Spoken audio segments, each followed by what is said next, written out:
Hello बच्चों, मैं स्मिता बिजलवान स्वागत करती हूं आपका आईसीटी वर्चुअल क्लासरूम में। आशा करती हूं आप सभी स्वस्थ होंगे और अच्छे से अपनी पढ़ाई कर रहे होंगे। बच्चों, आज हम करने जा रहे हैं क्लास 9 साइंस का chapter matter in our surrounding के क्वेश्चन आंसर। जैसा कि आप जानते हैं, अपने प्रीवियस लेक्चर्स में हमने पूरा चैप्टर कंप्लीट कर लिया था और इसके कुछ एमसीक्यू टाइप क्वेश्चंस भी और कुछ लॉन्ग आंसर टाइप क्वेश्चंस भी हमने यहाँ पर सॉल्व कर लिए थे।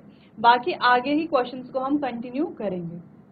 चलिए एक बार आप देख लीजिए कौन कौन से क्वेश्चंस जो हैं इनमें हम कवर कर चुके हैं। ये कुछ एमसीक्यू टाइप के क्वेश्चंस हैं जो हमने अच्छे से सॉल्व कर लिए थे। चलिए, इवेपोरेशन से रिलेटेड कुछ क्वेश्चंस थे कि क्या इवेपोरेशन का फिनोमेना होता है, ठीक है, कैसे इवेपोरेशन होता है, इवेपोरेशन जो कूलिंग इफेक्ट देता है वो कैसे देता है, ठीक है, इसका रीजन क्या है। तो ये सारे पॉइंट्स को हमने इन क्वेश्चन आंसर्स में डिस्कस किया था। अगला क्वेश्चन है convert the following temperatures to the Celsius scale. अब यहाँ पर कुछ टेम्परेचर दिए गए हैं, इनको सेल्सियस स्केल में कन्वर्ट करना है। जैसे ये टेम्परेचर है 293 केल्विन, सेल्सियस स्केल में कैसे कन्वर्ट करेंगे बच्चों? हम क्या कर लेंगे, यहाँ पर 293 केल्विन में से 273 क्या कर लेंगे, माइनस कर लेंगे, आ गया 20 डिग्री सेल्सियस।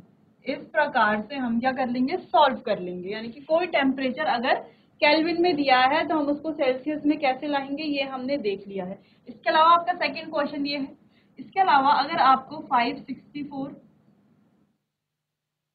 283, 393, 494 ये टेम्परेचर दिए गए हैं, तो आपको इनको क्या करना है, ये केल्विन में दिए गए हैं, आपको इनको सेल्सियस में कन्वर्ट करना है, ठीक है। चलिए, तो इनको आप सॉल्व कीजिए पहले खुद से।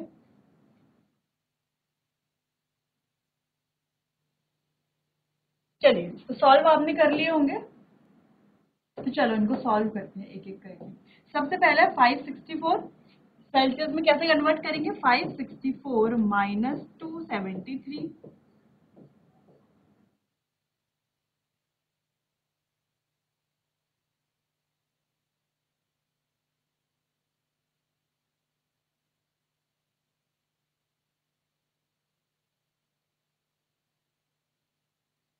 ये आ गया 8,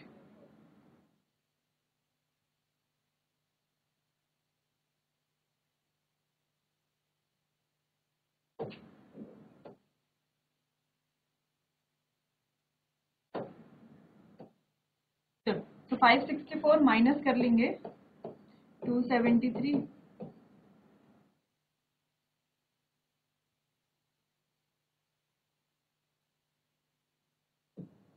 ये आ गया 281। नेक्स्ट है 283 माइनस कर लेंगे 273, ये आ गया 10। 393 माइनस कर लेंगे 273, ये आ गया 20।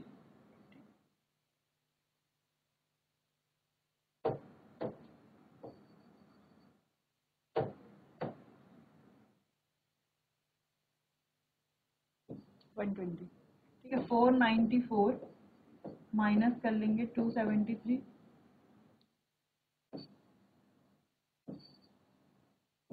ठीक है, ये आ गया टेम्परेचर। ठीक, ऐसे ही आएगा आपका आंसर। बाकी ये कि हमने किया 470 डिग्री केल्विन को 197 डिग्री सेल्सियस दिया है। आंसर नोट कर लीजिए।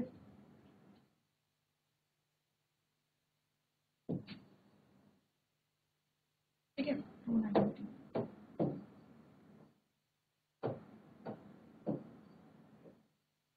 ये कैलकुलेशन आप कर लेना।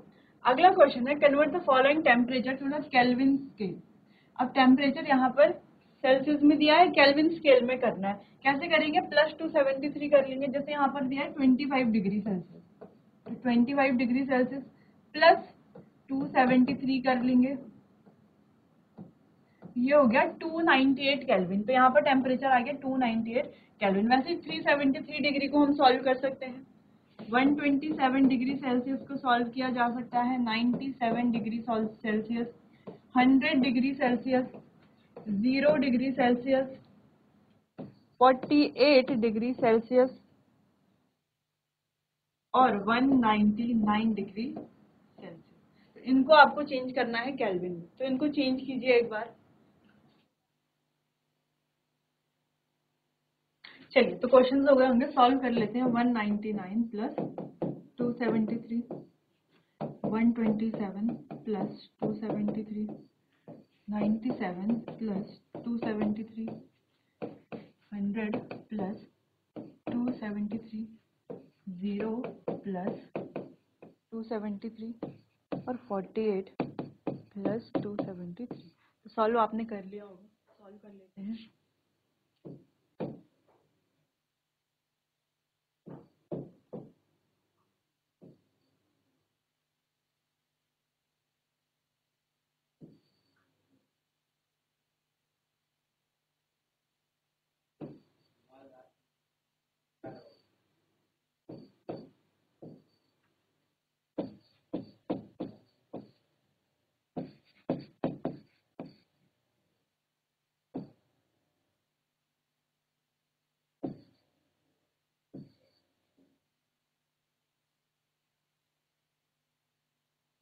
ठीक है, तो ये आ गया केल्विन में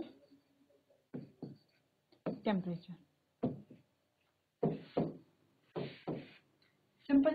तो टेम्परेचर को डिग्री सेल्सियस से केल्विन में चेंज करना, केल्विन से सेल्सियस में चेंज करना। तो देखो, डिग्री सेल्सियस से केल्विन में चेंज करना है तो प्लस 273 करेंगे, और केल्विन से डिग्री सेल्सियस में चेंज करना है तो माइनस 273 करेंगे। ठीक है, तो ये आपको ध्यान रखना है। ठीक, चलिए नोट कर लीजिए इतना।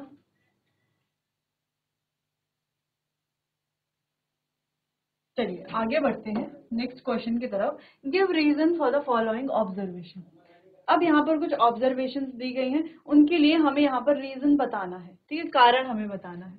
तो पहला है नैप्थलीन बॉल्स यानी कि कपूर की गोलियां जिन्हें कहते हैं, disappear with time without leaving any solid. तो बिना सॉलिड छोड़े हुए वो अपने आप ही डिसअपियर यानी कि गायब हो जाती हैं। कैसे? और अगला है we can get the same smell of perfume sitting several metres away. तो कुछ मीटर दूर अगर कोई परफ्यूम छिड़कता है तो हमें बहुत दूर तक उसकी स्मेल आती है, ऐसा क्यों होता है? चलिए, तो इसके बारे में जानते हैं। सबसे पहला है कि नैप्थलीन बॉल डिसअपियर क्यों हो जाती है? क्योंकि बच्चों, नैप्थलीन बॉल सबलाइम होती है। सबलाइम होने का मतलब क्या है कि जो ये नैप्थलीन बॉल्स हैं,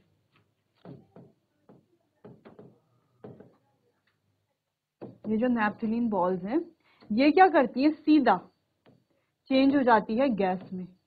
ये है क्या, एक सॉलिड है यानी कि ठोस है, ये सीधा गैस में चेंज हो जाती है। ठीक है, इस प्रोसेस को कहा जाता है सब्लिमेशन। प्रोसेस है वो क्या है, सब्लिमेशन। और हम कह सकते हैं कि नैप्थलीन बॉल्स क्या है, सबलाइम है।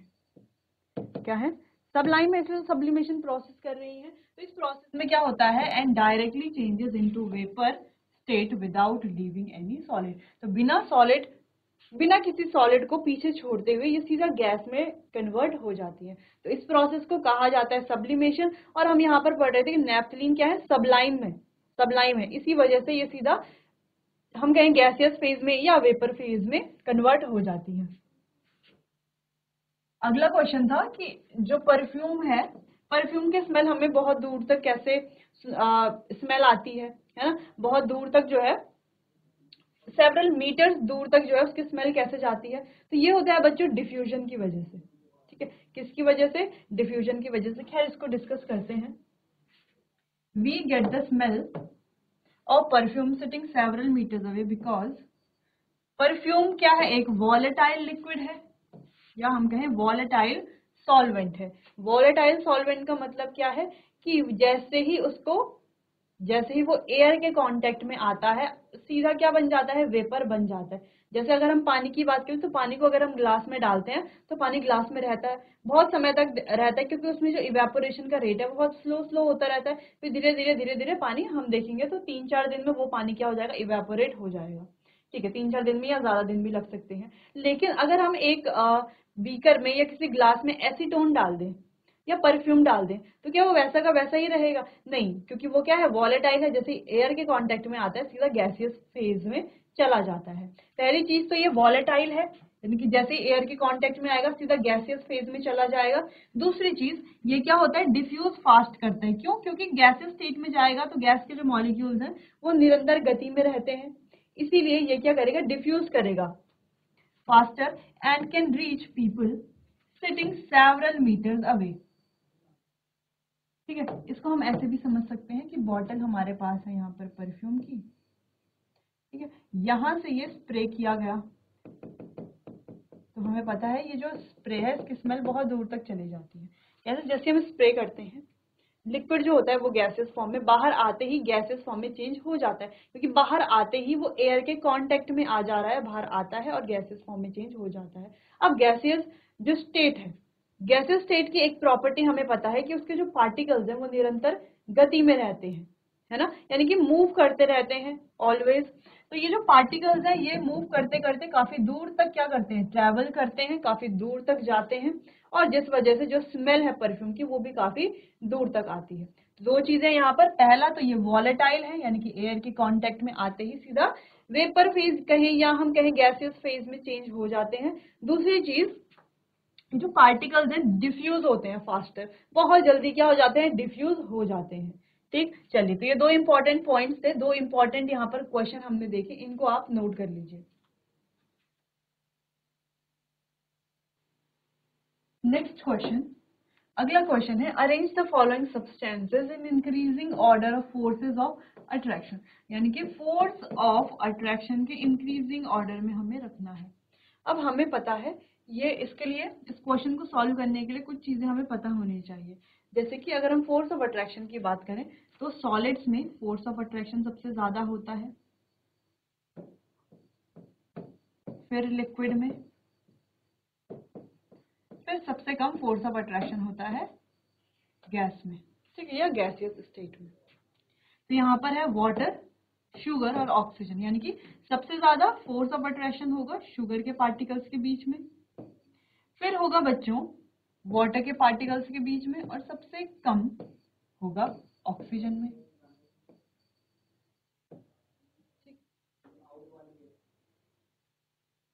ठीक, ये होगा इसका आंसर अगर हम फोर्स ऑफ अट्रैक्शन की बात कर रहे हैं। सबसे ज्यादा फोर्स ऑफ अट्रैक्शन होगा शुगर में, फिर वाटर में, फिर ऑक्सीजन में।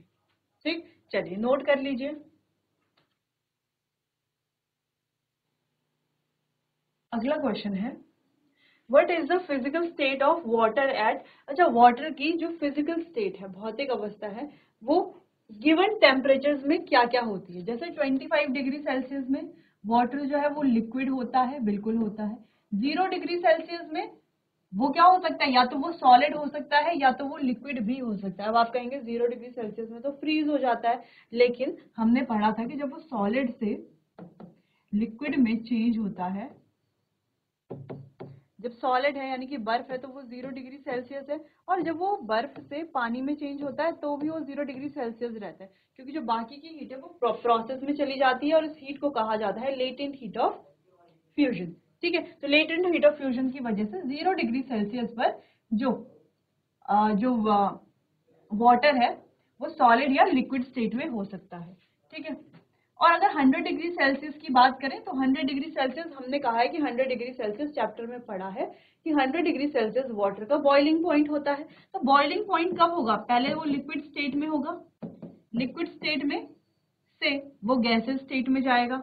ठीक है, लिक्विड स्टेट से जब गैसियस स्टेट में जाएगा तो गैसियस स्टेट में तो वो 100 डिग्री सेल्सियस का होगा, लेकिन जब वो जा रहा होगा तभी भी क्या होगा, वो 100 डिग्री सेल्सियस का ही होगा, है ना। जब 100 डिग्री सेल्सियस पे पानी उबलेगा तभी तो वेपर बनेंगे उसके, है ना, तभी तो वो जो है वेपर फॉर्म में जाएगा।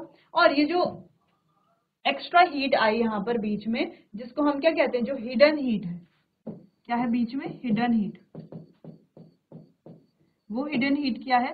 वो हिडन हीट है लेटेंट हीट ऑफ वेपराइजेशन। तो यहाँ दोनों पर समझ आया। देखो अगर 25 डिग्री सेल्सियस की अगर हम सिंपल सी बात करें तो इस फेज में तो ये लिक्विड फॉर्म में होगा इस टेम्परेचर पर, लेकिन 0 डिग्री सेल्सियस पर सॉलिड भी हो सकता है और लिक्विड भी हो सकता है। हम ऐसा नहीं कहेंगे कि सिर्फ सॉलिड होगा, लिक्विड भी हो सकता है। क्यों? लेटेंट हीट ऑफ फ्यूजन की वजह से, ठीक है। और यहाँ पर भी हम ऐसे नहीं कहेंगे कि ये गैसियस फेम में होगा, लिक्विड भी हो सकता है, लिक्विड भी होता है, ठीक। तो क्यों? किस वजह से? लेटेंट हीट ऑफ वेपराइजेशन की वजह से। हिडन हीट कौन सी है? हिडन हीट, लेटेंट हीट, ठीक।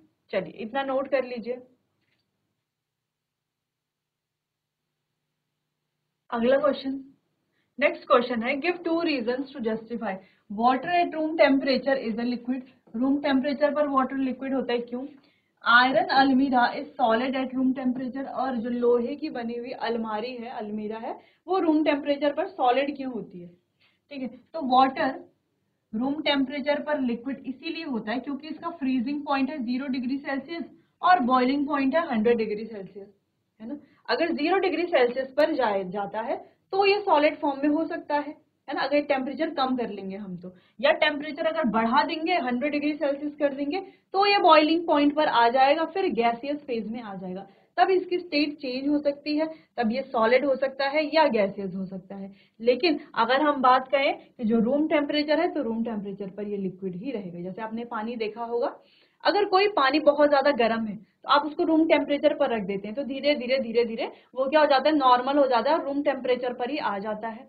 या कोई बर्फ है, पानी बहुत ज्यादा ठंडा है तो उसको भी आप रूम टेम्परेचर पर रखते हैं तो वो भी नॉर्मल टेम्परेचर पर आ जाता है और कैसी फॉर्म में होता है? हमेशा लिक्विड फॉर्म में होता है, ठीक। तो ये इसी वजह से होता है, टेम्परेचर की वजह से। अब बात करते हैं अलमीरा की। जो आयरन की अलमीरा है वो रूम टेम्परेचर पर सॉलिड होती है, ऐसा क्यों? लिक्विड या गैसियस क्यों नहीं होती? हम क्या कह रहे हैं कि जो अलमारी है जिस पर हम कपड़े रखते हैं या कुछ भी चीज रखते हैं वो क्या है? रूम टेम्परेचर पर सॉलिड है ना। क्यों? ऐसा क्यों? ऐसा इसीलिए क्योंकि इसका जो मेल्टिंग पॉइंट है वो बहुत ज्यादा हाई होता है, ठीक है। तो जो हम इसे बहुत ज्यादा गर्म करेंगे, बहुत ज्यादा हीट देंगे, तब जाकर के ये क्या करेगा? अपनी स्टेट को चेंज करेगा। तो इसका जो मेल्टिंग पॉइंट है बहुत ज्यादा होता है, किससे? रूम टेम्परेचर से। तो अगर हम बहुत ज्यादा इसको क्या करते हैं? बहुत ज्यादा इसको हीट देते हैं, तब जाकर के हो सकता है इसकी स्टेट चेंज हो, नहीं तो रूम टेम्परेचर पर ये हमेशा सॉलिड स्टेट में ही रहेगा, ठीक। चलिए दोनों पॉइंट क्लियर है, दोनों बहुत ही इंपॉर्टेंट क्वेश्चन है। चलिए नोट कर लीजिए।